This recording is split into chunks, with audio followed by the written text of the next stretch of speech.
and welcome to Life Less Ordinary. Salome and I this afternoon are going to harvest these heirloom beetroots. So they're all going to be different sizes, different colours, so that will make for an interesting harvest. But what the plan for these is to make beetroot relish. I love beetroot relish. It goes really well on lots of things. Steak sandwiches, anything to do with steak. So we're going to harvest the beetroot.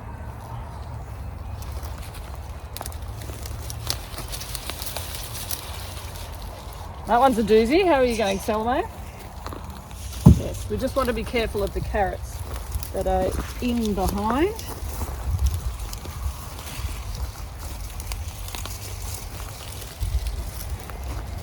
And I've inadvertently pulled out a carrot here. So, as you can see here, these are a variety of types. We have the purple ones. These ones are more orange ones, some more purple there. And Trinity can have the carrot that I've managed to pull out.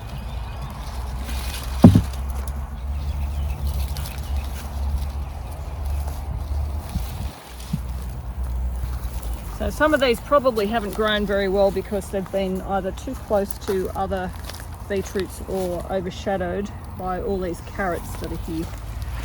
Life lesson learned. I think that's all of them. So that's a pretty good harvest. So we'll go and wash these, get all the dirt off, pull the leaves off, which can go to the chickens, and then we will make some beetroot relish. What we're going to do is we are going to use this is just some steel mesh that's on a frame that I have just found somewhere. So I'm going to use it so that we can put the beetroot on here, and the dirt and the water, when we hose it off, will just go into the wheelbarrow.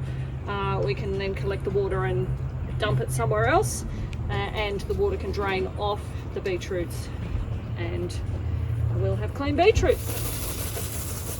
Giving them a good wash. That way we're not wasting too much water. We're getting off what we need. So you get the idea. Once they're washed, we'll take them inside and start the process that we need to make beetroot relish. So it's a couple of days later.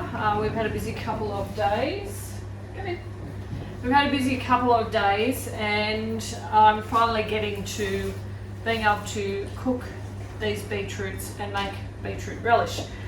So I'm going to show you how we're doing this. As you can see, this is one of the larger beetroots. You have the stems, you have the roots here. We want to clean, scrub the beetroot, and I'll show you how I do that in a minute. But we also want to get our kitchen scissors, or I'm just using my shears, and leave about 2.5 to 3 centimetres on the beetroot as we cut the stems. So I'll be showing you on our bigger one. So discard those, ready to go to the compost or to the chickens. Alright, so as you can see, I've chopped the stems, and we have the roots. Now we don't want to cut the roots off, we want to leave that as is. If we cut them off and as we're roasting them, which is what I'm going to do before we make the relish, you will lose a lot of the flavour out the cut roots. So we'll leave the roots intact, give them a good scrub. So I have one of these. You could use any form of scrubbing thing, just to give them a good scrub in the sink. My little cloth I got from Spotlight for a couple of dollars. So what we'll do is we'll just give it a bit of a scrub. You want to scrub enough to get the dirt off, but not enough that it takes the skin off, because then as you're roasting you will lose a lot of flavour. So you want to keep that part intact. So as you can see, we have a variety of different sizes, and what we're going to do once we cut the stems off, give it a good scrub, I'm going to put them whole into Dutch oven. So I've got a couple of different sizes. So for this one, because it's bigger, I'll put the bigger beets into those ones, just like that. And then in I have another smaller one here. In that, I will put my smaller beets, because they will, the bigger ones will obviously take a lot longer, so it's just easier to manage the cooking, given that I'm cooking such a large volume. If you're only cooking 500 or 600 grams of beetroot, then you can do it in a smaller, in one container. Obviously, because of the volume, we're using a bigger container. I use coconut oil. I use monounsaturated fats, not polyunsaturated fats. Olive oil I wouldn't use in something like this. Olive oil I don't use for cooking. It's not good to be heated up. It changes the chemical composition. So coconut oil is my go-to for any type of roasting, frying if I do it. So coconut is what I would drizzle over the top, and as I add more, toss and then put the lid on. Put it in the oven. So it needs to be cooked at about 230 degrees, so it's a fairly high heat with the lid on. It may only take, for some of these smaller ones, it may only take about an hour, and I will check sort of halfway through, in 30 minutes of it being in the oven. I will check with a skewer to see whether it's starting to get softer or not.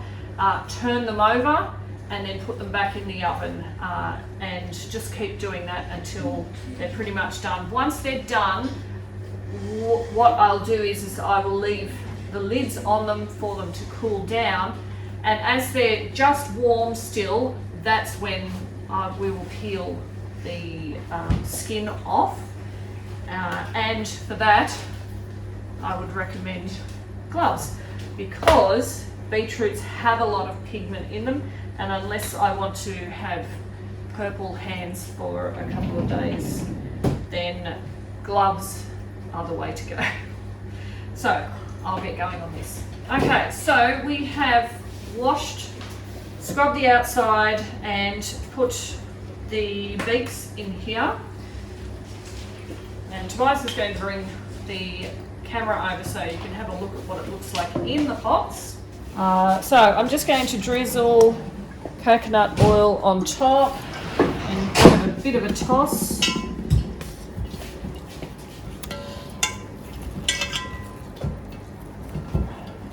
Yep, give it a bit of a toss. Make sure it's got some coconut oil on it. And then we're going to put them in the oven. And I try to clean up as I go. You may not think that looking at the rest of the kitchen. I blame that on the children because it's lunchtime and I'm trying to get this video done while they're having lunch.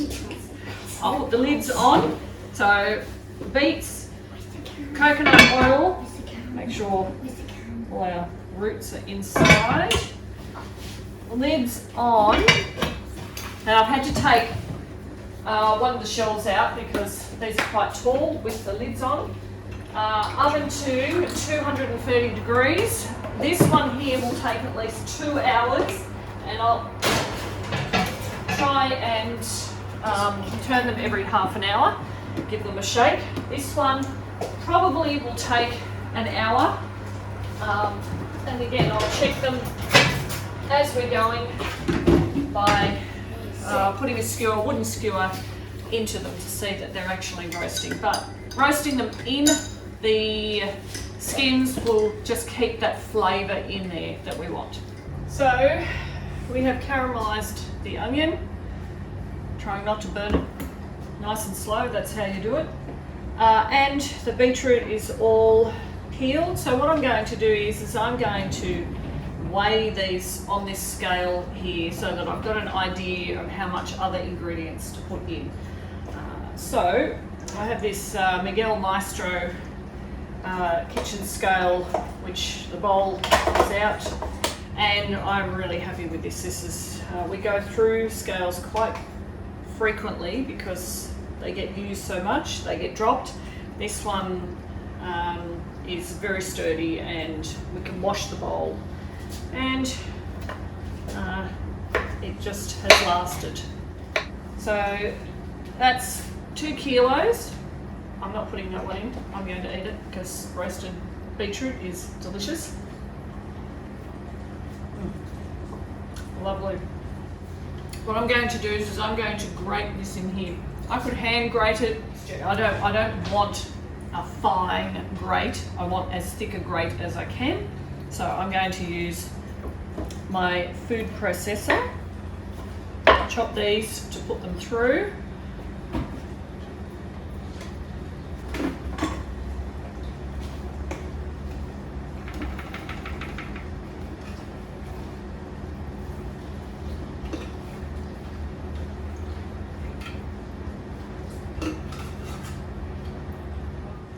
We have our 2 kilos of grated beetroot.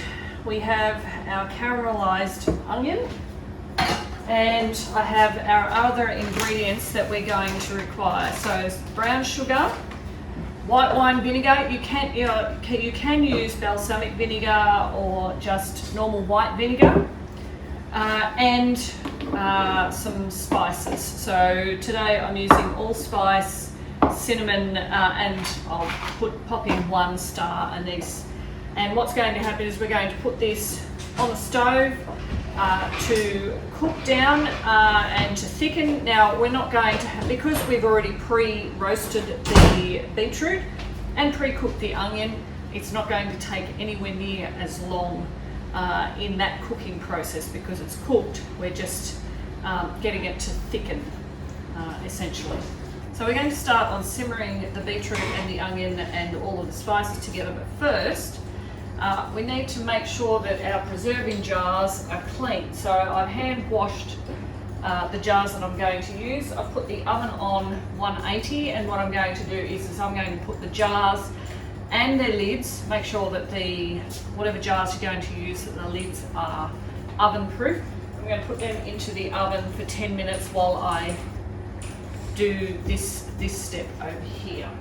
Because of the amount of beetroot, I've calculated that I will need 3 cups of water and 3 cups of sugar to go into this. Now I've been a little conservative from the recipe that I use in terms of how much sugar. It actually calls for 4 cups. I've tasted the beetroot and it's quite sweet, so I don't feel the need to put the whole amount of sugar in. Not that I have an issue with sugar, but this is what I'm doing. So 3 cups of water, and then the 3 cups of sugar. You cannot use either white or brown sugar. In this recipe I'm using the brown sugar, going more with the caramelized feel that we have going. 1 teaspoon of allspice, 1 teaspoon of cinnamon, 1 cup of the vinegar, and then 8 teaspoons of salt. Star anise, almost forgot. So that will go in as well. I just have to remember to get it back out again. And a little bit of pepper, black pepper.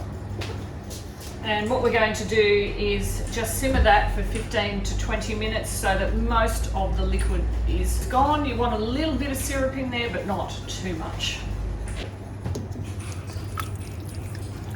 So it won't have that deep purple that beetroot relish would have if it was only with that dark crimson beetroots. Because we've used a variety of colours, it's not quite as deep. Okay, so the beetroot relish has simmered down. This is what it looks like at the moment. And what we're going to do is ladle it into these jars that I've just gotten out of the oven. So you want to do this while the jars are still hot. I have one of these preserving utensils. It's a ball utensil set. So this just means that I don't end up, as I ladle stuff in, don't end up with stuff everywhere. So it's a handy tool. And I have had a quick look through to try and find my star anise, and hopefully I find it as I'm ladling. We do want to leave a little bit at the top of each jar. And looking at this, I don't think I've gotten enough jars there. Who'd have thought? It's a running joke in the Reilly household, the number of jars that I have accumulated and that I store for all these wonderful things that I plan to do or do. Meanwhile, they take up space. It's a pity that this isn't 4D, because this does smell absolutely delicious. It's very fragrant. So I've put the lid on, and then what I'm going to do is I'm going to tip it upside down and leave it there for about upside down for about 10 minutes. So put it firmly on. Oh, hear the suck in of the lid. And then in 10 minutes I can turn them over and make sure that the center has sucked in. Oh.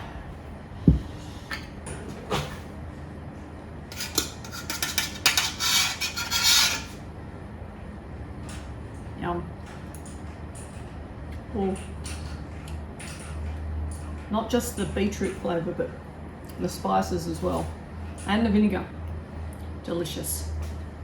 I've managed to find a couple of extra jars that I sterilised in the oven the same as I did with the others. This one is my straight in the fridge one because it has the plastic rim inside it. This is going straight in the fridge, and this will be eaten first.